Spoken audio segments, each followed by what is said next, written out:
Welcome back, everybody, to another episode of Madras Arsenal.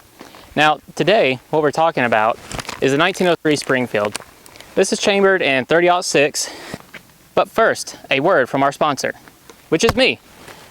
Currently, I've got a 15,000 subscriber giveaway that is going on right now. I've got the link in the description. Check it out.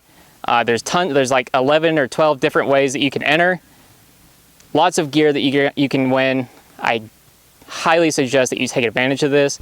There's the steps are very, very easy to compete, and I even have some entries that you can do every single day so that you can maximize your points. So it's never too late, and go check it out. That greatly helps out the channel. Thanks. It was originally designed in 3003, but it was a little underpowered, so they beefed it up to 3006, and that was designed in 1906.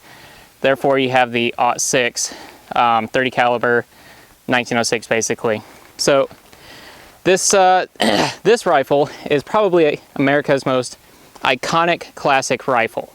It's a great, well, at the time it was a great battle rifle. It had a lot of features that were very similar to Mauser, the Mauser style rifles, and it was so close, in fact, that the US government had to pay royalties to the Deutsche Waffen Munitionsfabrik company, and they did that all the way up to, I think it was 1918, or it may have been the outbreak of World War I. I gotta go back and check. But anyway, they did get sued. Springfield did, and like I said, they had to pay royalties. Beyond that, it served as a great battle rifle during World War I, and contrary to popular belief, this was the most issued rifle to American forces in World War I. It was not the 1917 Enfield. So yes, US forces were issued those, but not in the quantities at the end of the war as the 1903 Springfield. So the 1903 Springfield was designed to replace the 30-40 Krag. The Krag was a great rifle. I believe it was Swedish made, very accurate, but the caliber was a little bit underpowered for what the US government was looking for, and it was clumsy to load. So with the 1903 Springfield, you have 5 rounds on a stripper clip, and this is what got Springfield in trouble with Mauser, is because Mauser had a patent on stripper clips and the way it was loaded. But anyway, Springfield went ahead and did it, and they were able to design the rifle, and it gave the soldier a much faster reload time.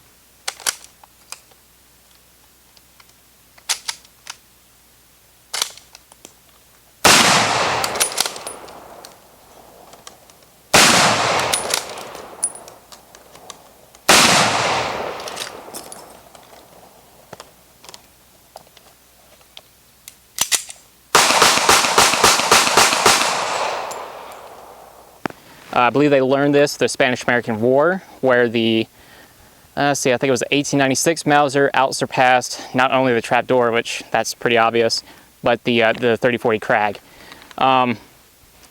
An early style version of the Springfield had a rod bayonet, and that was changed when the 30-06 was rechambered for 30-06. That was a change from a rod bayonet to a regular blade bayonet, like traditionally you would see.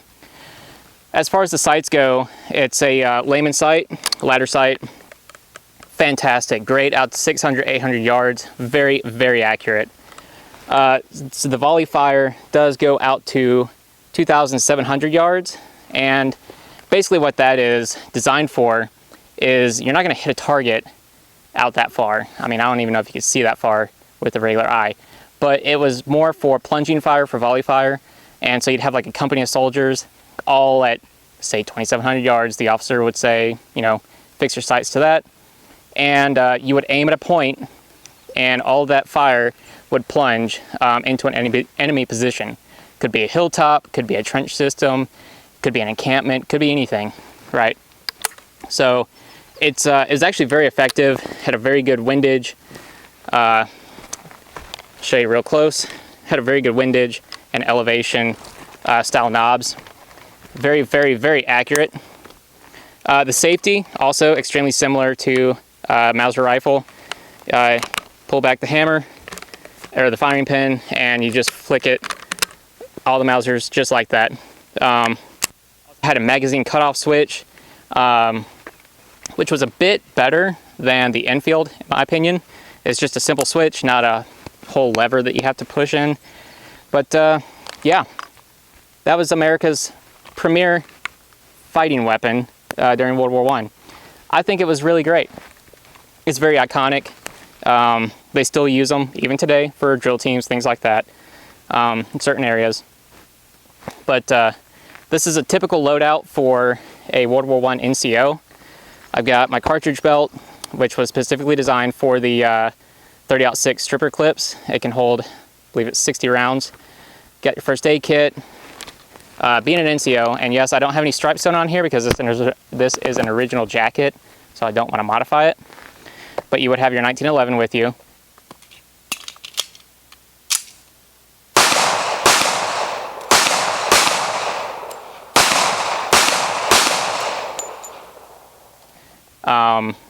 And then of course your pack. Now in combat, you would not wear your pack. You would probably ditch that, you know, at your trench, fighting position, whatever.